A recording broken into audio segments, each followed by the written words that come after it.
Samahan niyo kami sa aming trip sa Ilocos mula February 14 hanggang February 18.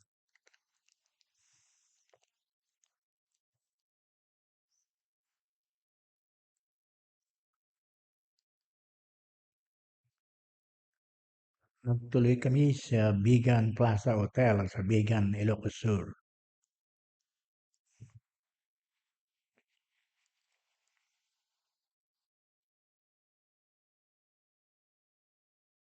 With Cora, Naji, Ate Minya, Kuya Roger, and me.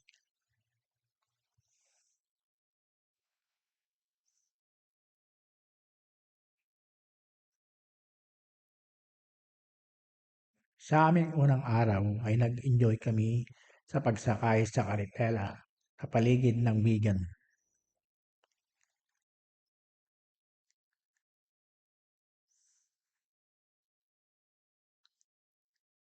at nagpunta rin kami sa Bell Tower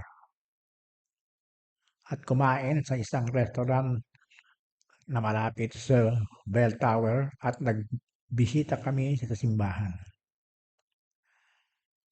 Nakita rin namin ang bahay ni Juan Luna at pumunta kami sa Baluarte na pag-aari ni then Governor David Singson.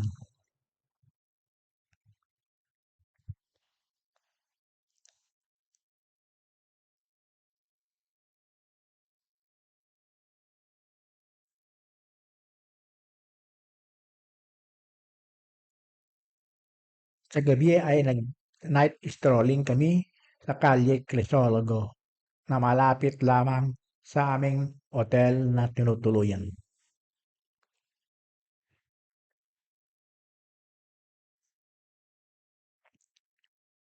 Maraming tao ang naggagala din at nakasakay sa karetela at naglalakad sa famous na kalsada ng Calle Crisologo. At tapos ay kumain kami sa labas. Sa Bigan din.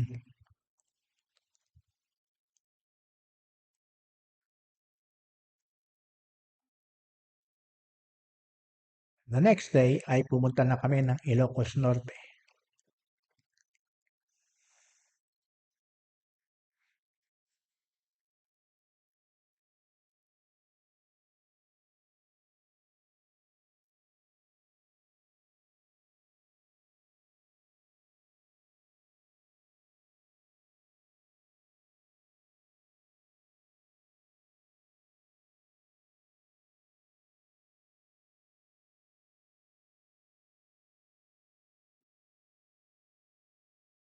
Sa White Church.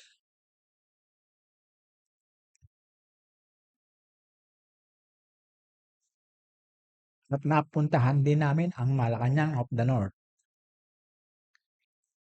Nandoon tumutuloy ang presidente kung Summer sa bayan ni dating Pangulong Ferdinand Marcos.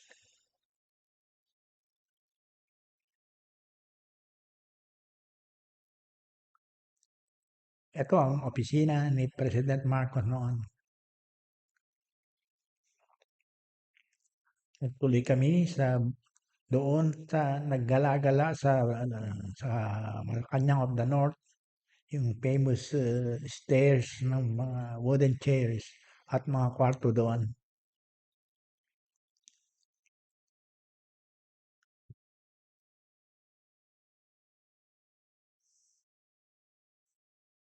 Of course, nag-picture taking din.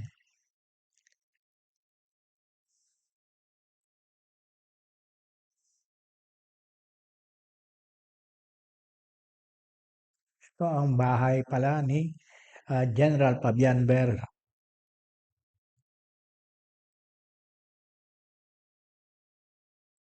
Bahay nila Mariano at Josepa Marcos sa Sarat, Ilocos Norte.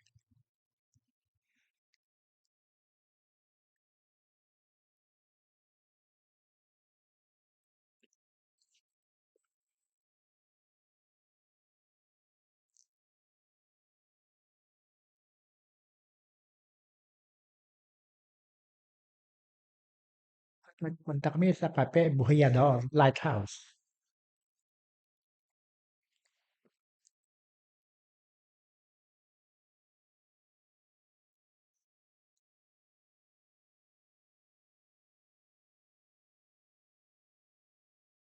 Sa aming posisyon ay kitang-kita ang dagat at dito rin kami inabot ng earthquake.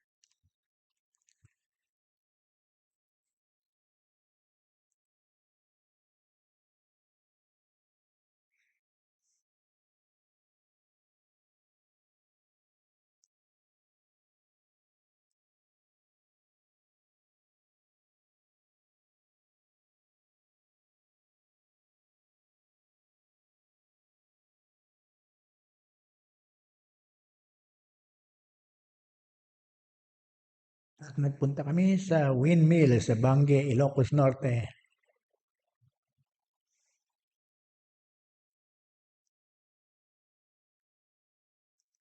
Nagtuloy sa Pagudpud, ang pinaka-norte ng Ilocos Norte sa Luzon.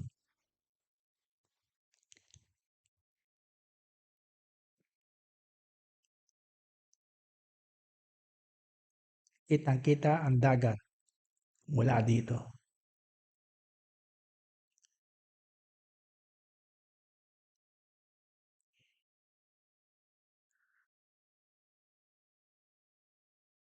At kitang-kita rin dito ang Hanas Beach Resort sa Pagudpud, Ilocos Norte. Naggala-gala kami dito at kumain sa isang restaurant doon.